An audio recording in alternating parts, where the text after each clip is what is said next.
A heartfelt welcome to everyone, especially to the new faces joining us today.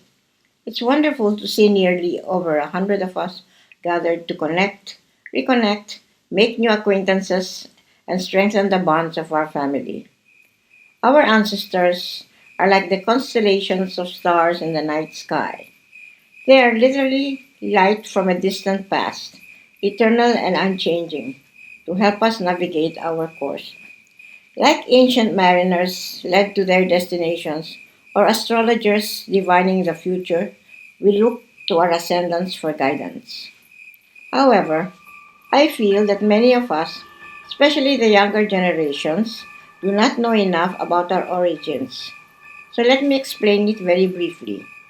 I ask you to be patient and to please excuse the family propensity for recycling names such as Alejandro, Filomena, and Rafael, but I will do my best to tell this story. Let's begin from where it all started, in the small town of Pola de Siero, equidistant between the larger cities of Oviedo and Gijón in the province of Asturias. It is an agricultural area with picturesque hills and plains, rivers, streams, and Roman bridges. Recently found baptismal certificates show that our oldest documented direct ancestor was a certain Pedro de Roces, born around 1760 and married to a certain Maria Cañal. They had a child, Juan, who married Maria Antonia Gonzalez, also from Pola de Siero. Their son, Alejandro, born in 1804, was the first Roces to arrive in the Philippines. Alejandro Antonio Roces grew up at a time when Spain was engulfed in tensions between liberal factions seeking change and the conservative absolute monarchy. He joined the army in June 1822 at the age of 18, maybe because he was young and idealistic. Just 5 months later, the young Alejandro, along with other rebels or agitators from Pola de Siero, were sent to serve in the distant Provincia de Cuba. In 1826, at the age of 22, the young Corporal Roces left Cuba for Las Islas Filipinas. And this is where the story begins for us. Why was he assigned to this faraway Provincia de España? We're not sure of the circumstances, but documents show that he settled in Binondo and worked at the Royal Wine and Liquor Warehouse, starting out as a warehouse guard, then supervisor, inspector, controller, until he retired as the manager or almacenero general de la venta del vino y licores after 28 years of service. Records were found of his first marriage to a Florentina de Leon, who passed away along with their two children, and there were some documents pointing to an illegitimate daughter, but let's just stick to our line in this long story. In 1849, Alejandro married Severa Mauricio de Jesus, a wealthy mestiza Sangley or Chinese mestiza.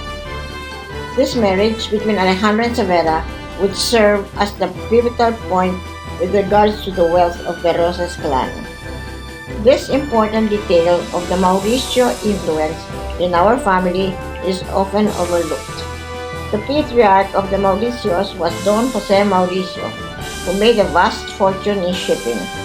Thus, the modest Alejandro's marrying into this mercantile family was an ideal match, blending the Roces Spanish Peninsular credentials with the Sangley Mauricio's very substantial wealth, the perfect formula for success in Spanish Philippines.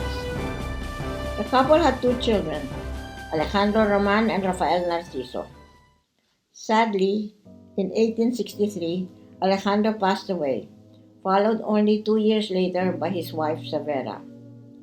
Thus, the young Alejandro and Rafael became orphans at 15 and 14 respectively, and were placed under the guardianship of their wealthy uncle, Don Balbino Mauricio, a Filipino patriot exiled to Guam along with other nationalists implicated in the Cavite Mutiny. Another tragedy struck when the young Rafael fell ill and passed away as well. So, at the age of 21, Alejandro became the sole heir to the fortune of his parents. So, here is where we can start connecting the dots. Our common lolo, Alejandro Roces Mauricio, chose his bride, our common lola, Maria Filomena Gonzalez Lizano, a Spanish mestiza. They lived on 14 Calle Colo, which today is Juan Luna Street in Binondo. 4 children were born. The eldest, Filomena, whom we knew as Lola Menang, Rosario, Alejandro, Lolo Moy, and Jesus. However, tuberculosis put a pause on their idyllic life. With hopes of getting the best medical treatment for his wife, Alejandro moved his family to Barcelona, Spain in 1884. They lived on the second floor of Número 8, Plaza de la Universidad, right in front of the Universidad de Barcelona. It was in this home that the 3 youngest children, Joaquin, Rafael, and Marcos, were born. Lola Filomena died in Barcelona after 10 years, at the young age of 40. Heartbroken, Lolo Alejandro immediately moved his 7 children back to Manila, where he died just a year later, in 1895, in their home on Calle Jolo. My dear cousins, our family has come a long way, both figuratively and literally, from the sleepy town of Puerto de Ciero to Cuba, to Manila, to Barcelona, and finally back to Manila. Our ancestors braved many challenges. Despite many trials like revolutions, wars, pandemics, natural disasters, and the long sea voyages, we are where we are today because of their grit and tenacity.